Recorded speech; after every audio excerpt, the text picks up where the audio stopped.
السلام عليكم ورحمة الله تعالى وبركاته. كثر الحديث مؤخرا في أوساط المشجعين والمتتبعين للشأن الرياضي المحلي بمدينة بركان حول كثرة الأخطاء التحكيمية ضد الفريق البرتقالي، سواء كان ذلك قاريا أو وطنيا، بل تعدى الأمر سواء كان ذلك في منافسة الذكور أو منافسة الإناث. لكن مثل هذه الحالات التحكيمية لا يذاع لها صيت ولن تجد لها صدى في المنابر الإعلامية الوطنية الخاصة منها أو العامة، لأنه كلما كان الأمر يخص فريق النهضة البركانية إلا وتعامل معه الصحفيون الوطنيون بقليل من الاهتمام وكثير من اللامبالاة. والعكس أنه لو كانت هذه الأخطاء التحكيمية ولو وقعت سهوا لصالح فريق النهضة البركانية لقامت الدنيا ولم تقعد، ولصرخ الكل على أن فريق النهضة البركانية فريق مدلل، فريق يعتمد في تحقيق إنجازاته على مساعدة الحكام.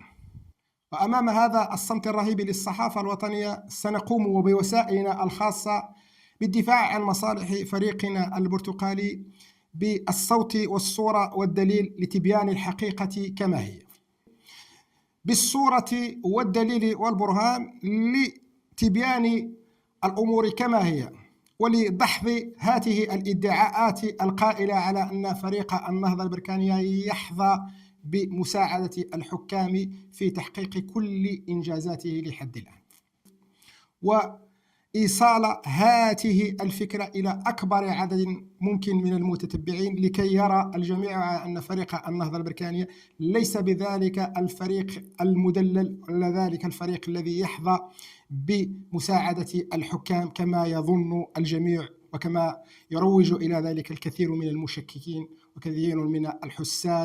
اليوم غادي نشوفوا مجموعة ديال الحالات التحكيمية اللي كتبين بجلاء على أنه هنالك أخطاء تحكيمية كثيرة ضد فريق النهضة البركانية، غادي نبينوها حالة بحالة مباراة بمباراة، وغادي نعطيكم الخلاصة ديالي من بعد.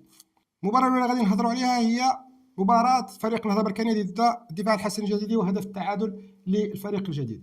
شوفوا لحظات قبل تحقيق الهدف كان هنالك ربما واحد الخطأ على الزغودي. هذه اللقطة هذه اللي ما رجع فيها الحكم لا للفار، ما دار حتى شي وقفه يشوف ربما يحقق على انه كان هنالك خطا ام لا، ناهيك عن التلفزه المغربيه التي كنا سابقا وان تحدثنا على ان هذه اللقطه هذه ما تعاودش كاع، المخرج ديال المباراه ما عاودلهاش نهائيا. شوفوا على انه ربما هذه اللقطه هذه ولاهميه المباراه انتهت بالتعادل. لو كان ربما سيف لنايا الخطا، ربما كان فريق النهضه البركانيه يكون عنده ربما عدد اكبر من النقاط كفارق بين المطاردين المباشرين. تخيلوا معي لو كان هذا الخطأ ربما العكس كان صحيح، على أنه كان ضد فريق النهضة البركانية، ولكن عكس كانت ستقام الدنيا ولا تقعد، وكان كلشي الناس غادي يزكيو تو الموند كريو سكوندال، تو الموند كريو كومبلو باللي فريق النهضة البركانية كيفاش كيحقق النتائج ديالو، وأن التواطؤ ديال الحكام، وهناك تكون مجموعة ديال القصص وديال الحكايات الفارغة من الصواب ومن البرهان. المقابلة الثانية اللي فيها حالات أخرى اللي شدت الانتباه ديالي هي المقابلة ضد فريق شباب المحمدية. لاحظ الجميع على أن هذا الحكم ديال الشرط كانت في كل مرة كتكون شي محاولة لفريق النهضة البركانية إلا وكي يرفع الراية ديالو معلنا عن تسلل. هذاك الشيء ولا عنده أوتوماتيكي. ما قدش نوصف لكم ونعدد لكم الحالات اللي هز فيها الراية معلنا عن تسلل، واللي غادي يجي اللي غادي تكون فلاغونت كاع وهو المسألة ديال الهدف. الحالة اللي حقق فريق النهضة البركانية من خلال الهدف نشوفوا على انه او ديبي راه الحكم كان بروندي الى بروندي لو درابو ديالو كوم كوا سينيالون واحد لورجو اللي ما كاينش، وحمدا لله وشكرا على نعمه الفار تم الرجوع للاحتكام الى الفار، تم احتساب الهدف. شوفوا هنايا مليح علاش درت لكم هذه الحاله، لان هذه كتيليسيدي لا سيتياسيون اون فري. بوركوا؟ باسكو هنايا ما راش نهضروا على واحد لورجو ميليمتري كيما وقع مثلا غير مساله ديال البوانتور دو شوسور ديال لي جوور كيما وقع لنايف اكرد في مباراه برشلونه ضد سوسيداد. كان هذاك الشيء فرق غير في لا بوانتور، واحد يلبس 46 وواحد يلبس 42. هنا العكس، هنا كنشوفوا على ان التسلل يعني هنالك امطار كثيره. ما يمكنش لا يعقل على ان حكم اشاك فوا ديجا، يعني باش تعرف بلي هذاك الشيء ربما بريميديتي، اشاك فوا كان يرفع الرايه ديالو. ثانيا كيرفع الرايه ديالو في واحد الحاله هنايا اللي ربما واحد الحكم ديال اقسام الهوات ربما كان يقدي ديتيكتي باللي هذه راها ماشي اورجو، وباللي هذا الهدف هذا راه شرعي. الحاله المواليه كذلك ابان لقاء الرجاء، وهنا ولاول مره وفي بعض المنابر الاعلاميه واستوديوهات التحليليه بين قوسين، يعني التحليليه ذاك التحليل تاع السوق، تم الحديث على ان فريق النهضه البركانيه قد ظلم ضد فريق الرجاء، وعلى ان هدف منعوت، هدف شرعي، وعلى ان هذاك القرار ديال الحكام كان قرار غير سليم. نمشيو الان للمنافسه الافريقيه، حيث هذا الشيء تعدى كاع الوطن، وبقى فريق النهضه البركانيه يعاني كذلك قاريا. اخر مباراه اللي جمعت فريق النهضه البركانيه بالفريق الانغولي لواندا، شوفوا على انه المباراه انتهت اتجاه بالتعادل السلبي 0-0، لكن فريق النهضه البركانيه سجل واحد الهدف مشروع، وحتى هذاك المعلق المصري مسكين جن جنونه، وكان شاف على ان الهدف مشروع وما عرفش علاش تم الغائه. شوفوا هنا كذلك انا اورجو هنا، يعني الشروط يعني مساله اللي واضحه للعيان، كيفاش واحد الحكام دوليين وتختارون بلاد اخرى ويجيو يمثلوا بلاد، يمثلوا واحد المنافسه اللي هي عالميه كمنافسه قاريه ديال الكونفدراسيون، كوب دو كونفدراسيون، ويوقعوا فيها ديجا بحال هاد الاغلاط هذه اللي ربما بدائيه كما قلت لكم. هذا حتى في لقاءات الهواة ربما ما الحكم ما يوقعش في واحد المصيده ديال التسلل بحال هذه اللي هو هدف مشروع ويقر بعدم مشروعيته.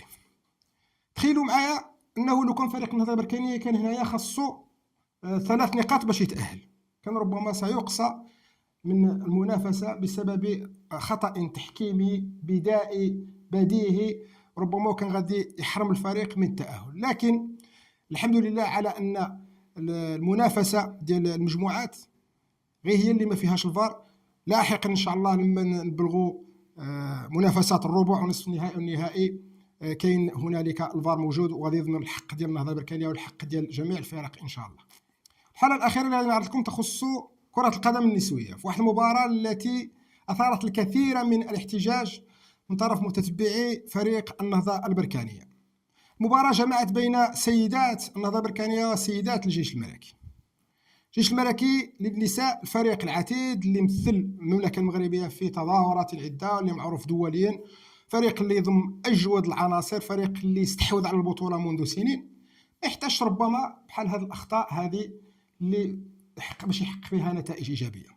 والطامه الكبرى على ان هذه المباراه هذه اديرت من طرف حكمه دوليه اللي هي بشرى كربوبي، هذه الحكمه اللي مؤخرا حرزت على جائزه احسن حكمه افريقيه. تصوروا معايا لو كان هذا اللقطه هذه كانت لصالح النهضه البركانيه على حساب الجيش الملكي، كانت ستقام الدنيا، وكان الكل سيصرخ على ان فريق النهضه البركانيه في الرجال مفافوريزين، ودرك راهم يفافوريزيهم حتى في النساء. هاد بركان بغاو هما اللي يسيطروا على هاد كره القدم المغربيه، هاد بركان هادو هما يشيروا الحكام، هاد بركان عندهم الفلوس، هاد بركان كان غادي تكون واحد الزوبعه. لكن من بركان هي اللي ضحيه هنايا كما نشوفوا. الامر مر مرور الكرام، ما تحدثش عليه حتى شي منبر الا المنابر المحليه الخاصه بالشؤون الرياضيه البركانيه على مستوى المدينه فقط. هذا فيما يخص الشق الاول. الشق الثاني غادي نحاولوا نوجدوا فيه الحلول لهذا المشكل هذا اللي يعاني منه فريق النهضه البركانيه، واللي مش ممكن ياثر عليه مستقبلا، وممكن يخليه يفقد نقاط ثمينه، وربما يفقد مسائل اللي تقد توصلوا لتحقيق مبتغاه. انا ما غاديش نخوض في هذا الموضوع كما يديروا مجموعه ديال المنابر الاعلاميه اللي كي يتحدثوا بواحد اللغه نتاع السوق، بواحد اللغه كما يعرفوا الناس تاع المنطقه الشرقيه عندنا في بركان. هذيك الهضره ديال الحلقه نتاع السوق نتاع بوجمع البوكسور الله يرحمه، ولا نتاع عبد الله المكانه. حنا ما غاديش نهضروا بهذيك السفسطه وهذيك التفاهه وهذيك، حنا غادي نحاولوا نقيموا الامور علميا. انا اولا لا احمل المسؤوليه للحكام، بالعكس انا كنتضامن معهم، لان هاد الحكام مساكين معذورين. علاش؟ انهم بين المطرقه والسندان. غادي نفهمكم علاش.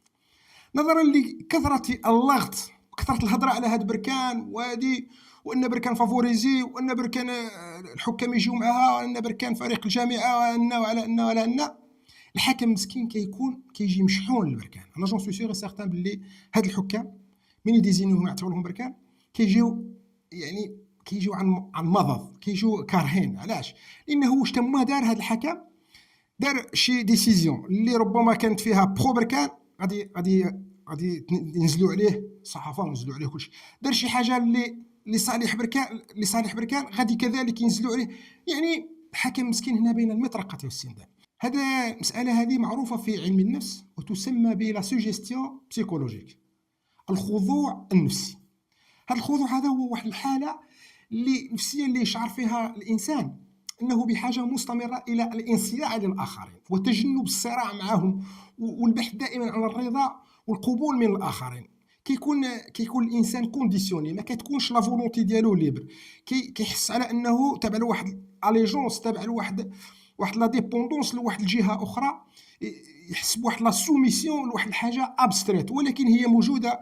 هو نظرا لكثره هذيك اللغط وهذيك الهضره اللي قلت لكم اللي تثار، هذيك الزوابع اللي تثار حول النهضه البركانيه، هذا الشيء يخلي الحكم ان لا فيزيون ديالو لو جوجمون ديالو في ابان المباراه ما كيكونش نات، ما كيكونش كلير، كيكون مسكين سور لي نير. كتشوفوا على انهم مساكين هذوك الحكام اللي كيجيو اربيتريو البركان، يجيو يسيفليو البركان، كتشوفهم على انهم مزيرين، كتشوف فيهم على انهم متوترين، يسون با اليز.